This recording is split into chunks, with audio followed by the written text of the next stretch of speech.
邻居修围墙，把东家的入户路堵死了。东家连夜喊我们来把这个路给他修好，顺便给他平整一个场地。挖机在手，天下我有。兄弟们，我是雪包儿。今天我们出来修一段路，平整一个场地。前面这个房子是东家的，东家后面这个邻居修这个围墙的时候，把东家的这个入户路也给他去起来了。东家前前后后忙活了3天才把这个事情搞定。然后就第一时间喊我们挖机过来把这个路给他修了，免得夜长梦多。至于邻居为什么要修个围墙把东家的这个路堵了，东家自己都不知道原因。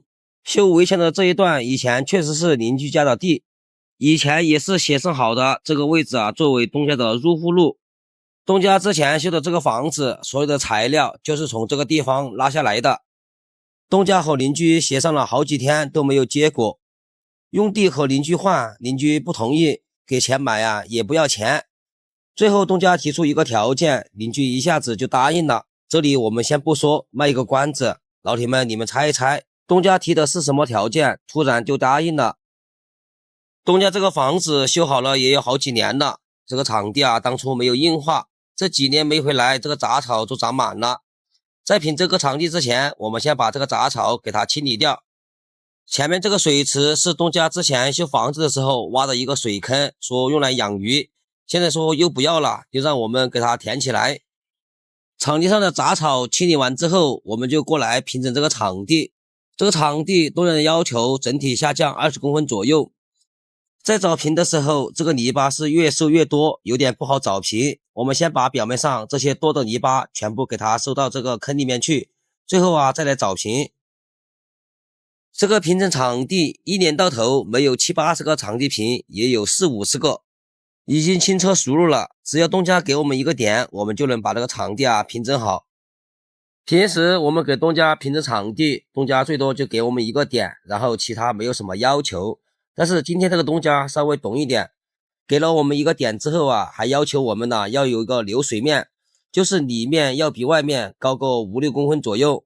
这样硬化之后，场地里面不容易积水。场地平整好了之后，这个角落还有一堆石子，这个石子是以前修房子的时候剩下的，现在东家也不打算要了，让我们把这个石子挖到这个场地里面给它散开。场地平整好之后，我们用履带来回的给它碾压一下。由于这个中途下了一点雨，把表面上的这个泥巴淋湿了，我们碾压之后有很多履带印，我们就用斗来回的给它扫一扫。场地平整出来的泥巴回填这个水坑还远远不够，东家让我们把外面的这个坎子也给它挖掉，不够的泥巴又在边上这个地里面来挖一些。反正东家的要求，这个水坑填起来之后，表面要成一个斜面，中间不能有坑洼，不然下雨的时候就容易积水。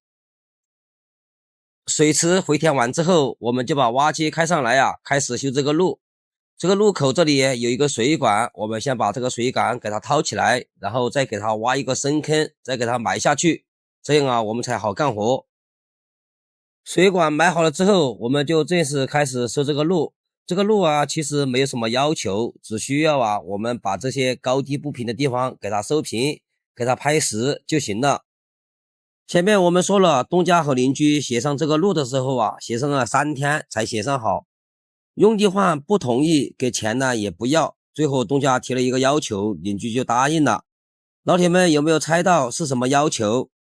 这条路从上面的主落下来有接近30多米，路面要硬化3米多宽，水泥的厚度20公分，算下来要18-19个立方，一个立方加上人工差不多有500多块钱，算下来就接近1个 W 左右了。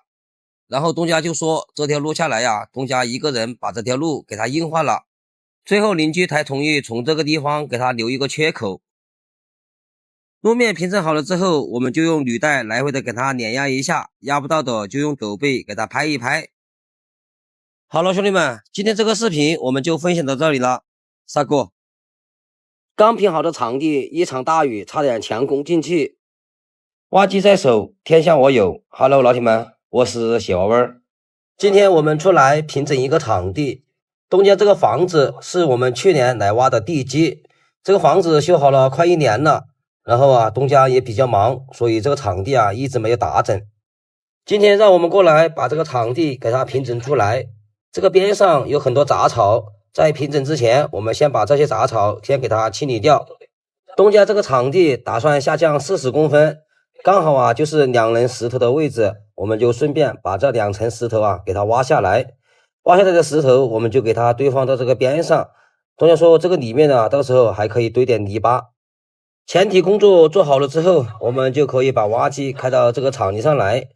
这个边上啊有个树脑壳，我们先把这个树脑壳给它挖到一边去。整个场地要下降20公分左右，但是这个泥巴东家也不打算给它拉出去，然后就让我们把这些所有的泥巴呀全部堆到前面我们挖的这个沟里面去。这样填起来的话，东家的这个场地要比之前宽了1-2米，这样显得更大了一些。我们先把表面上这些多的泥巴先给它挖出去，挖出去之后，后面再来慢慢的收平。这个场地我们还没有平整完，然后东家就喊我们吃饭，我们先吃了饭再来干活。兄弟们，这个活还没干完，到中午吃饭了。我们看看吃的什么。要得，我贴个视频。好丰盛啊！中午东家准备的这个午饭实在是太丰盛了。我们吃饱喝足之后，继续来干这个活。这个场地我是分了2段来收的，里面这一段收好了之后，就来收外面这一段。今天虽然没有出太阳，但是这个天还是很闷热，有36、7度。然后东家就去给我们买了一个雪糕，我们吃了雪糕之后啊，继续来干活。场地平整好了之后，我们就用履带来回的碾压一下。这个时候啊，边上就刮起了大风，感觉啊要下雨了。这个场地我们一半都还没压到，这个雨就下来了，而且啊越下越大。后面这个雨水把表面上的这泥巴泡透了，然后我们一碾压，这个泥巴就被履带带起来了。后面我们就没压了，就准备下班，等天晴了再来。时间来到了第2天，雨过天晴，前面那个场地我们先不管，先让它再干一下。东家让我们把边上的这个树脑壳还有里面的这些杂草全部给它清理出来。这个树脑壳边上有一个水管，我们先把这个水管给它疏通出来，然后啊再把这个树脑壳挖到一边去。边上的这块地其实不是东家的，是后来东家在邻居那里调换过来的。东家打算呢把这个地调换过来，把这些树给它挖了，挖了之后把这里呀搞成一块菜园地，到时候种菜什么的又比较近。表面上的杂草树木清理了之后，我们再来把这个地再来细细的收一收，收好了之后，后面就可以直接种地了。这个边上有个水坑，这个水坑是我们之前挖的化粪池，后面东家打算这个化粪池不修在这里了，就让我们挖一些泥巴，把这个化粪池给它填起来。所有的渣子清理到一堆之后，我们再把这一堆渣子给它处理一下就 OK 了。在清理这个渣子的时候，边上有个废弃的电线杆，这个大梁让我把这个电线杆给它留住，给它放在这个边上。我就知道这个大梁是想把这个钢筋抠出来，我就毫不犹豫的就用斗帮它拍了出来，这样啊，它就直接把钢筋捡走就行了。最后我们再把昨天没有压完的这个场地再来压一压，压完了就结束了。好了，老铁们，今天这个视频我们就分享到这里了，感谢关注，感谢点赞。